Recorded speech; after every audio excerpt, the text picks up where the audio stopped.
Welcome back, everyone. We're diving into Ayurveda today, but with a super specific focus. The Vata type. Definitely going deep on this one. Yeah.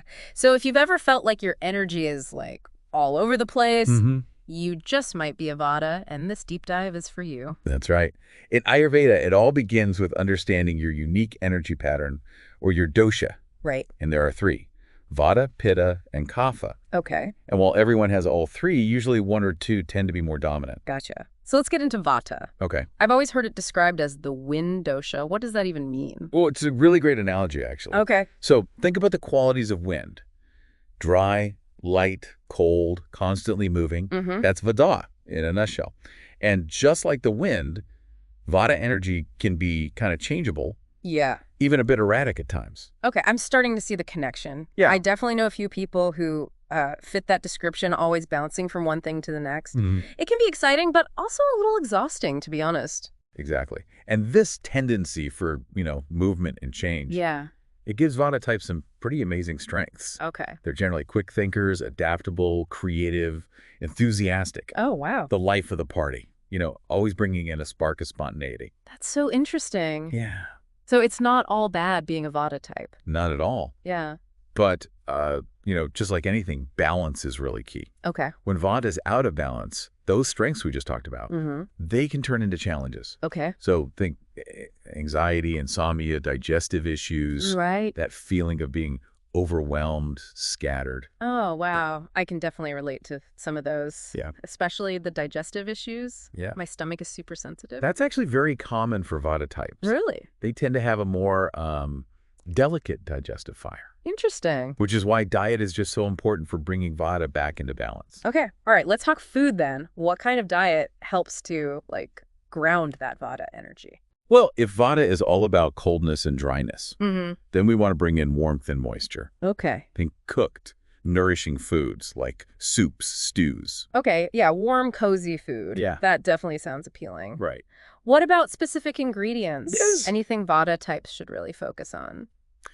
Sweet, sour, and salty tastes are all very grounding for Vata. Okay. So things like sweet potatoes, lemons, and a little bit of sea salt, Uh-huh. those are great choices. Gotcha. Also, healthy fats Okay. like ghee, avocado, and olive oil. Oh, yeah. Those are also very balancing. So I'm guessing those cold raw salads Yeah, and smoothies are probably not the best bet. not ideally, no. Okay. Those can actually aggravate Vata's cold and dry qualities. Got it. Cooked, warm meals are just much more soothing for the digestive system. So those late night snacking habits probably need to go too. That's a big one. Yeah.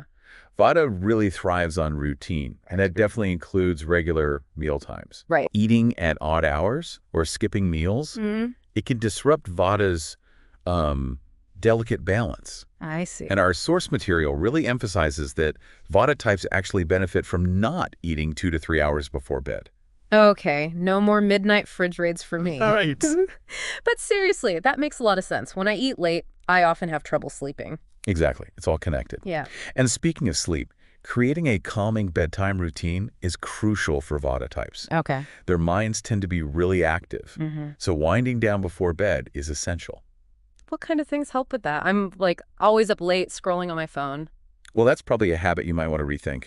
Oh, no. The constant stimulation of technologies can really aggravate Vata. Okay. Evenings should really be a time for disconnecting and unwinding. Okay, I'm hearing that loud and clear. So no more doom scrolling before bed? Right. What are some better options? A warm bath with essential oils, gentle stretching, or reading a book. Those are all great ways to relax the body and mind. Right.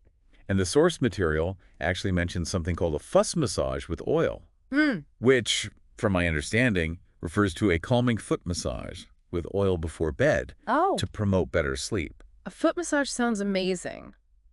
I could definitely get into that. Yeah. Anything else Vata types can do to create more balance in their lives? This might sound counterintuitive, Okay. but embracing routine is one of the best things you can do. Interesting. So it's like creating a container for all that Vata energy to flow within. Exactly. Think about it. Regular sleep schedule, consistent meal times, a set time for work, or creative projects. Great. These all help to create a sense of stability for Vata.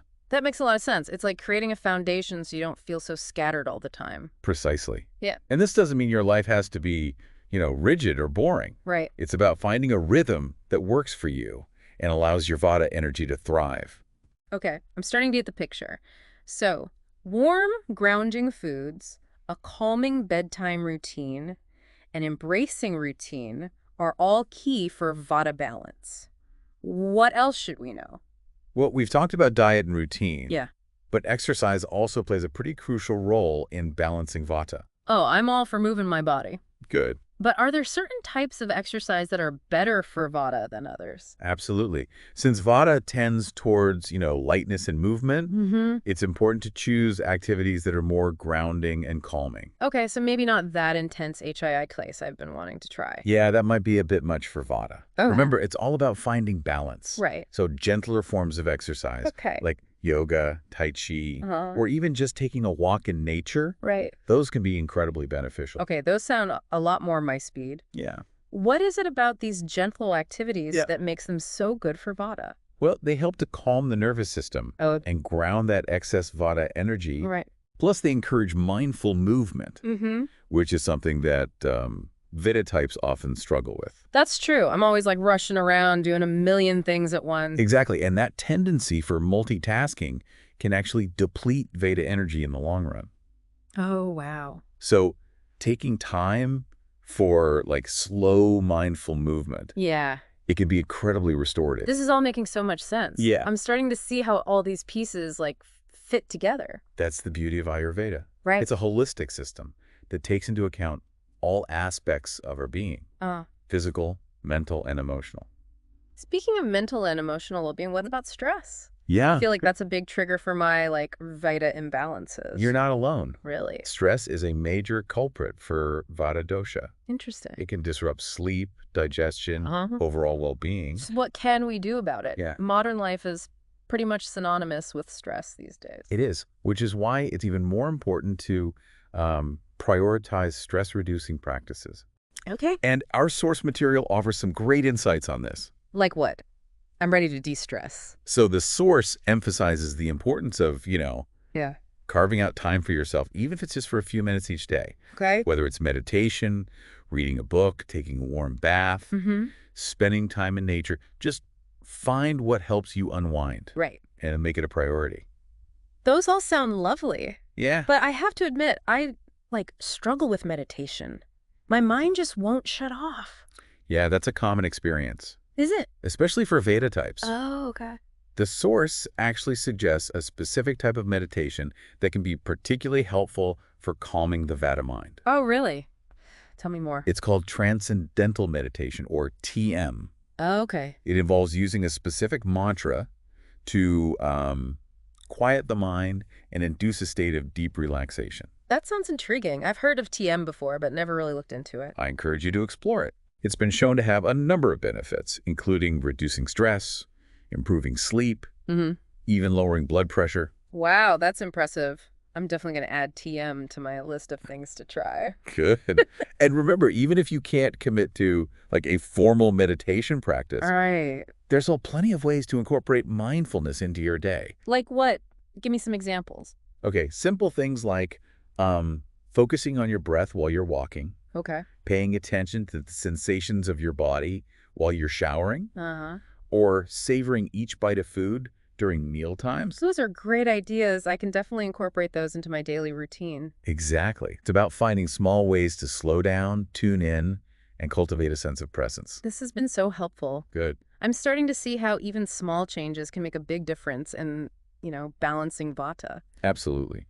And speaking of small changes, let's revisit that concept of Abhyanga that we touched upon earlier. Oh, yes, the warm oil massage. That Yeah. definitely sounded intriguing. It's more than just, a luxurious spa treatment. Oh, It's actually a deeply therapeutic practice in Ayurveda, okay. especially for Vata types. So it's not just about getting slippery in sesame oil. Not exactly.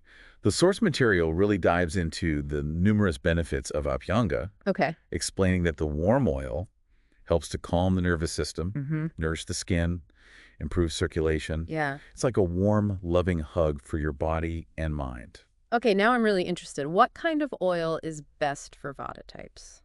Sesame oil is a popular choice for Vata because it's um, warming and grounding. Okay. You can also use almond oil or coconut oil, depending on your preference. Gotcha. The key is to warm the oil slightly before applying it. And you mentioned that it's not just a like full body massage, right? Even just massaging a little oil into your feet before bed, Mm-hmm. it can be incredibly calming for Vata. I love that. Simple and doable. I'm going to try that tonight. Excellent. And remember, this is just a starting point. There are so many other Vata balancing practices you can explore. Like what? Give me a sneak peek. Well, our source material highlights the importance of Yeah. connecting with nature, expressing creativity, Mm-hmm. cultivating a sense of gratitude. Woo, those all sound lovely. They are. Yeah. And they're all about, nourishing your soul and bringing more joy and balance into your life. This is all so inspiring. Yeah. I feel like I have a whole new toolbox of strategies for supporting my, Vata nature. That's wonderful to hear. Yeah. And remember, it's not about trying to be perfect Right? or doing everything at once. Yeah. Just choose one or two things that resonate with you Mm-hmm. and start there. Okay, I can do that. Yeah. Small steps lead to big changes, right? Exactly. Yeah. And as you start to incorporate these practices into your life, Yeah. you'll naturally begin to feel more grounded, Mm. balanced, and at ease in your own skin. This has been such a fascinating deep dive. Yeah. I feel like I'm finally starting to understand my Vata nature Mm-hmm. and how to take care of myself in a way that truly feels good. That's fantastic. And remember, this is just the beginning of your Ayurvedic journey. Right. There's so much more to explore and discover. I can't wait to keep learning. But before we go, I want to make sure we address one more important topic that our source material brings up: Okay. the impact of technology on Vata types. You're absolutely right. That's a crucial piece of the puzzle. I mean, let's face it, we live in a digital world. Mm-hmm. It's hard to escape the constant stimulation of screens and devices, but it sounds like that can be especially challenging for Vata. It certainly can. Mm-hmm. The source material specifically mentions that, Yeah. the constant influx of information, the Right. pressure to be, quote, on all the time, Mm-mm. and just the fast-paced nature of technology. Right. Those can all contribute to Vata imbalance. Okay, that makes a lot of sense. Yeah. So what's the solution? Do we all need to become digital hermits? Not necessarily. Okay. It's about finding a healthy balance. Right. The key is to become aware of how technology is affecting you and to create boundaries that support your well-being. That sounds like a good starting point. What are some practical ways we can do that? Start by setting limits on your screen time. Okay. Maybe designate certain times of day as, quote, tech-free zones, like meal times, Uh-huh. or an hour before bed. That's a great idea. I'm definitely guilty of scrolling on my phone while I'm eating. Yeah, and consider turning off notifications on your devices Right. so you're not constantly being bombarded with alerts. Ooh, that's a good one. I feel like I'm always reacting to those little pings and buzzes. Yeah, It's exhausting. exactly. It's about reclaiming your attention Uh-huh. and choosing how you want to spend your time and energy. And I'm guessing social media probably falls into the category of things to limit. It can be, Yeah. especially for Vata types who are easily overstimulated. Right? The source material actually suggests taking periodic breaks from social media to give your mind a rest. Okay, a social media detox. I think I can handle that. Even just a few days away from those platforms can make a huge difference in your overall well-being. This has been such an eye-opening conversation. I Yeah. feel like I have a whole new perspective on how to navigate the digital world in a way that supports my, Vata nature. That's great to hear. And remember, it's not about deprivation. All right. It's about making conscious choices that align with your values and support your well-being. I love that. It's about finding a balance that feels good and sustainable. Exactly. And speaking of feeling good, Yeah. I'm wondering if there are any specific self-care practices that are particularly beneficial for Vata types. Absolutely. Self-care is essential for everyone, Right. but it's especially important for Vata types who tend to give so much of themselves to others. Okay, so what kind of self-care is most nourishing for Vata? Anything that helps to ground and calm the nervous system. We've already talked about warm oil massage, gentle exercise, Mm-hmm. spending time in nature. Right. But the source material also mentions a few other practices that can be incredibly beneficial. Oh, do tell. One that stands out is aromatherapy. Okay. Using calming essential oils like lavender, chamomile, Huh. or sandalwood Yeah. can have a profound effect on Vata's mental and emotional state. Right. You can diffuse them in your home, add them to your bath, Mm-hmm. or even just put a drop on your wrist and inhale the aroma. I love aromatherapy. Yeah, It's such a simple way to create a sense of, like, peace and tranquility. exactly. And it's something you can easily incorporate into your daily routine. Right. Another practice the source mentions is dry brushing. Dry brushing, what's that? It's basically using a natural bristle brush to gently exfoliate your skin. Oh, okay. It's said to stimulate circulation, improve lymphatic drainage, Huh? and even help reduce stress. That's interesting. I've never tried dry brushing before. I encourage you to give it a try. It's a simple yet effective way to promote detoxification and boost your overall well-being. Okay, I'm adding that to my list. So aromatherapy, dry brushing, Yeah. any other Vata-soothing self-care tips from the source material? One that I found particularly intriguing is spending time near bodies of water. Oh, like going to the beach or like taking a walk by a lake. Exactly. Yeah, okay. The source explains that Yeah. the calming energy of water can be incredibly grounding for Vata types. That makes sense. I always feel more like relaxed and at ease when I'm near the ocean. Hmm. It's like the waves like wash away all my stress and worries. Exactly. Yeah. It's a natural form of therapy. This has been such an insightful conversation. Good. I feel like I have a whole new appreciation for the importance of self-care, Yeah. especially for Vata types. I'm so glad to hear that. Mm. And remember, self-care is not selfish. Okay. It's an act of self-love that allows you to show up as your best self in the world. Well said. And speaking of showing up as our best selves, I think it's time to wrap up this deep dive with some key takeaways for all our Vata listeners out there. Absolutely. We've covered a lot of ground today, We have. but I think it boils down to a few essential principles. Okay, let's hear it. Okay. First and foremost, Uh-huh. embrace routine and consistency. Okay. This will help to ground that flighty Vata energy and create a sense of stability in your life. Got it. Regular sleep schedule, meal times, and a structured daily routine. Check, check, check. Excellent. Next, nourish your body with warm cooked foods that are grounding and easy to digest. Yeah. Favor sweet, sour, and salty tastes over bitter or spicy. So long salads and spicy takeout. Hello, cozy soups and stews. You got it. And don't forget the importance of mindful movement. Okay. Choose gentle forms of exercise like yoga, tai chi, or walking in nature. Slow and steady wins the race, right? Yeah. Especially for us Vata folks. Exactly. And finally, prioritize stress-reducing practices. Whether it's meditation, aromatherapy, spending time in nature, or simply taking a few minutes to breathe deeply, just make self-care a non-negotiable part of your day. Okay, I can definitely commit to that. Self-care is not a luxury. Yeah, It's a necessity. well said. And remember, this is just a starting point. Okay. There's so much more to explore within the world of Ayurveda. Right. I encourage you to continue learning and experimenting with different practices to find what works best for you. This has been such an enlightening deep dive. I feel like I have a whole new understanding of my Vata nature and how to like support my well-being. That's fantastic. And remember, you're not alone on this journey. Right. There's a whole community of people who are passionate about Ayurveda, Yeah. eager to share their knowledge and experiences. That's so reassuring. It's nice to know there are others out there who understand the like joys and challenges of being a Vata type. Absolutely. Yeah. And remember, your Vata nature is a gift. Mm. It's what makes you unique, creative, and full of life. Yeah. Embrace it, nurture it, and watch yourself thrive. Beautifully said. And on that note, I think it's time to wrap up this deep dive. But before we go, I want to leave our listeners with one final thought. I love it. What is it? Well, we've talked a lot about the things we can do to balance Vata, Right. but I think it's also important to remember that sometimes imbalance is inevitable. That's a great point. Right. Life is full of ups and downs. Yeah. And even the most balanced Vata type will experience moments of feeling scattered, anxious, or overwhelmed. Exactly. So my final thought is this. Be kind to yourself. Yes. Don't beat yourself up if you have a day where you feel completely like out of whack. It's all part of the journey.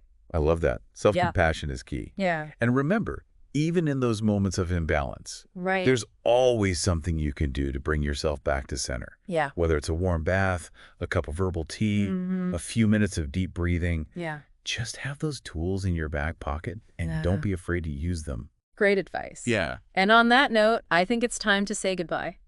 But before we go, I want to thank you for sharing your incredible knowledge and insights with us today. It's been my pleasure. Yeah. I always enjoy talking about Ayurveda and helping others discover its transformative power. And to all our listeners out there, thank you for joining us on this deep dive into the world of Vata. Yeah. We hope you've learned something new, Hmm. feel inspired to embrace your unique Ayurvedic constitution.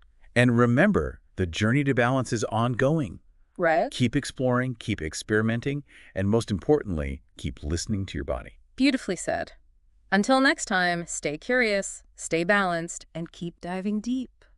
Wow, it's amazing how much we've uncovered about the Vata type in this deep dive. It really is. And it just highlights how Ayurveda goes beyond a one-size-fits-all approach to, well-being. Right. It's about understanding your individual nature. For sure. And for our listener today, hopefully this deep dive has given them a whole new lens to see themselves through. Yeah. Exactly. Yeah. If you're resonating with, these Vata characteristics we've been talking about, it's not about labeling yourself. It's more about having a starting point to understand what brings you balance. Yeah, I love that. Okay, so as we wrap up this deep dive, let's try to distill this down to the most actionable takeaways.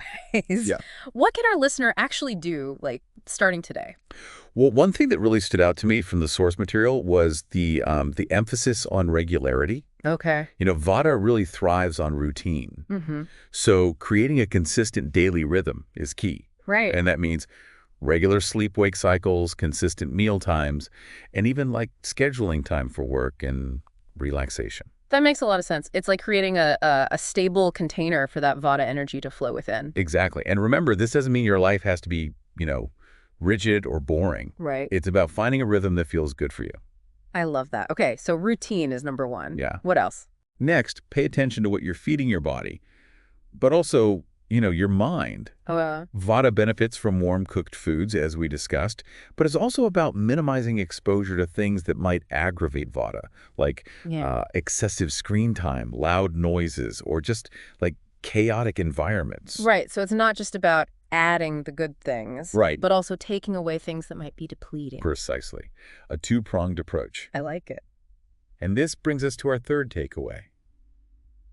Prioritize practices that ground and nourish your nervous system. Right, and we talked about so many options. Warm oil massage, gentle yoga, meditation, aromatherapy. It can feel kind of overwhelming. It can. Where should our listener even begin? Well, and that's where the beauty of this deep dive comes in, right? You've heard all these different approaches. Yeah. Now it's about asking yourself, what one thing sparked my interest the most? What feels doable right now? Yeah. Start there. I love that. It's not about doing everything at once, but rather finding what resonates with you and building from there. Right. Maybe it's as simple as committing to a consistent bedtime routine or incorporating 5 minutes of meditation into your day. Exactly. Small, consistent changes can have a ripple effect on your well-being. Totally. And as you start to experiment, you'll develop a deeper understanding of what truly nourishes your unique Vata nature. This has been such an incredible deep dive. I feel like I've learned a ton, not just about Vata, but also about myself. That's great. And that's, the magic of Ayurveda. Yeah. It really is a journey of self-discovery. And remember, there's always more to learn. If this resonated with you, I encourage you to keep diving deeper into this ancient wisdom. For sure. There are so many resources available. Right. Books, websites, even local Ayurvedic practitioners. So, don't be afraid to reach out and explore further. Absolutely. Yeah. And most importantly, trust your intuition. As you learn more about Ayurveda and, your Vata nature, Right. you'll develop a deeper sense of what feels right for you. I love that. So as we wrap up this deep dive, we leave you with this. Embrace your Vata nature, nourish yourself with intention, and trust the wisdom of your own body. And never stop exploring. The world of Ayurveda is vast and full of treasures waiting to be discovered. Beautifully said. Until next time, keep diving deep.